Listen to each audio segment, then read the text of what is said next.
அனைவருக்கும் வணக்கம். எக்ஸாமுக்கு கண்டிப்பா வரும்னு எதிர்பார்க்கக்கூடிய கொஸ்டின்ஸ் உடைய மாடல் கொஸ்டின்ஸை இந்த வீடியோல நம்ம பார்க்கலாம். வாங்க வீடியோக்குள்ள போகலாம்.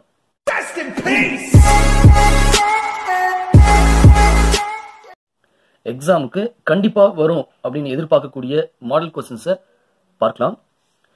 இரு எண்களின் கூடுதல் 55, அவற்றின் வித்தியாசம் 7 எனில் அந்த எண்கள் என்ன?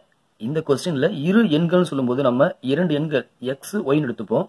கூடுதல்ன்ற போது அந்த இரண்டு எண்களின் கூடுதல் 55, சரிங்களா? அதே நேரத்தில் அவற்றின் வித்தியாசம், அந்த இரண்டு எண்களின் வித்தியாசம் கழித்தல் 7 அப்படின்னா அந்த எண்கள் என்ன? நம்ம என்ன செய்வோம்னா இந்த முதல்ல இருக்கிற சமன்பாடு இரண்டாவது இருக்கிற சமன்பாடு இரண்டு சமன்பாடுகளையும் நாம் நேரடியாக கூடுதல் செய்வோம். கூட்டினா இந்த மதிப்பு போயிட்டு நமக்கு 2 முறை எக்ஸ் ஈக்குவல் டு 62 கிடைக்கும்.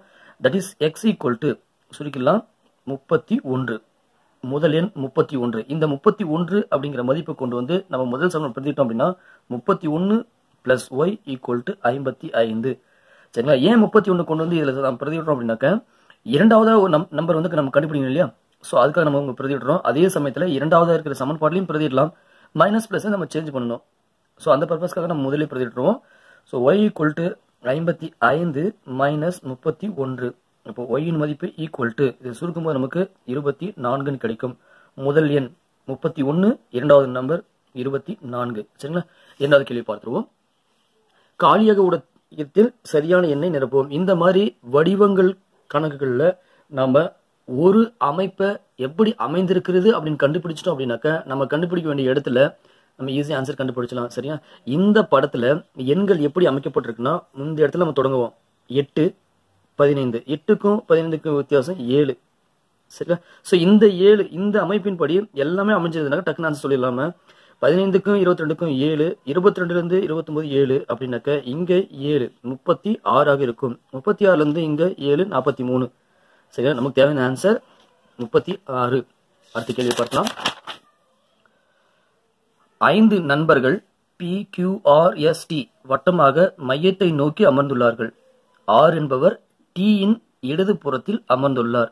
P என்பவர் S-க்கும் T-க்கும் நடுவில் உள்ளார் எனில் R இன் இடது புறத்தில் இருப்பவர் யார்? ஸோ இந்த மாதிரி கொஸ்டின் சீட்டிங் அரேஞ்ச்மெண்ட் இந்த கொஸ்டின்ஸ் வந்தாக்க எதெல்லாம் வந்து அடிப்படையில் நம்ம ட்ரிக்ஸாக நம்ம வச்சுக்கணும், எப்படி எல்லாம் நம்ம ஈஸியாக கண்டுபிடிச்சிடலாம் ஆன்சரை அப்படிங்கிற ஷார்ட்கட் வீடியோஸை கீழே டிஸ்கிரிப்ஷனில் கொடுக்குறேன், பாருங்க. ஸோ நம்ம நேரடியாக அந்த கணக்கு போயிடுவோம். வட்டம் வரைந்து கொள்வோம். அந்த வட்டத்தில் நாமளும் இருக்கிறதா நினைச்சுப்போம். ஃபர்ஸ்ட் கண்டிஷன் ஆர் என்பவர் டீயின் இடது புறத்தில் உள்ளார்.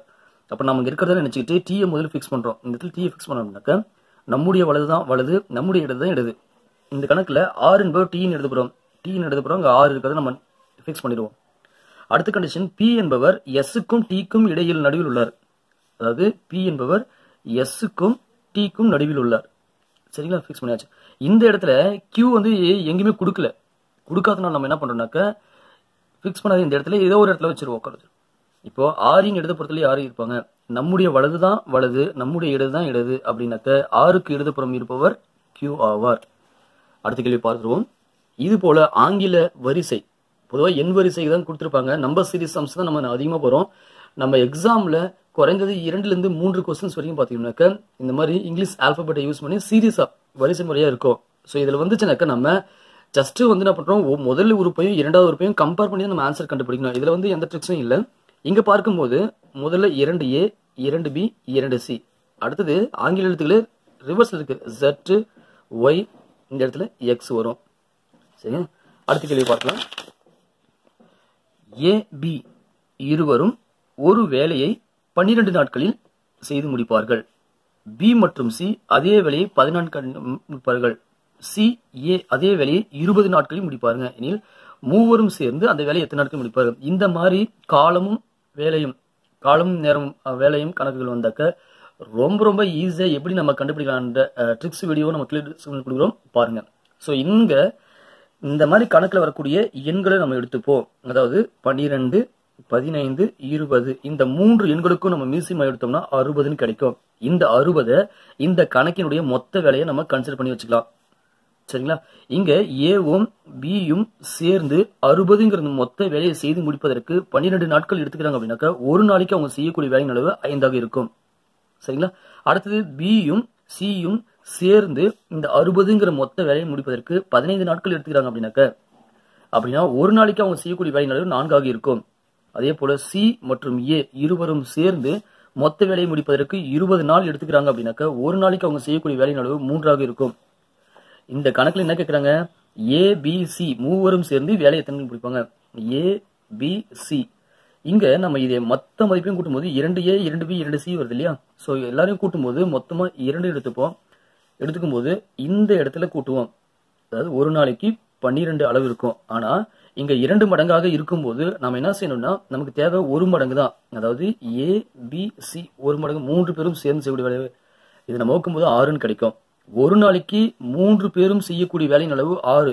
ஆனா மொத்த வேலையின் அளவு 60 இல்லையா. இந்த மொத்த வேலையை முடிப்பதற்கு 3 பேரும் எடுத்துக்கொள்ளக்கூடிய காலம் ஒரு நாளால கழிச்சிடணும், வகுத்தரணும் 10. அப்ப 3 பேரும் சேர்ந்து இந்த வேலையை 10 நாட்களில் செய்து முடிப்பார்கள். அடுத்த வீடியோவில் வேறு சில முக்கியமான கொஸ்டின்ஸோடு நம்ம பார்க்கலாம். உங்களுடைய ப்ரிப்பரேஷனை சூப்பரா செய்துட்டே இருங்க. வாழ்த்துக்கள். நன்றி. வணக்கம்.